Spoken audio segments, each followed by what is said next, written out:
আমার সামনের দিকে দেখতে পাচ্ছ এটা একটা ডানকুনির রোড। এর ভেতর থেকে আমি গাড়িটা নিয়ে এসেছি।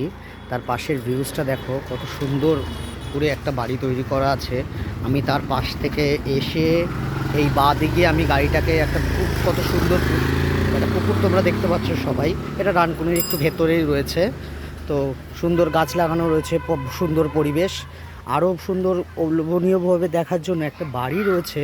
সেখানে 1985 সালের একটি দুর্গা মণ্ডপ রয়েছে, তোমরা সেটাও দেখতে পাচ্ছ। তার গায়ে লাগানো কত সুন্দর বাড়ি, কত বড় ঝুল বারান্দা। তা এইখানে আমি আপাতত এসছি কিছুক্ষণ হলো। তো এসে আমি এই বাড়িটা দেখাতে চাইছি তোমাকে। এটা হচ্ছে পুকুরের একটা ঘাট। তা এই যে পুকুরের ঘাট, এই পুকুরের ঘাটের পাশেই এই যে এই গাড়িটা আমি চালাই বন্ধুরা। তো এই গাড়িটা নিয়ে আমি আপাতত এসছি।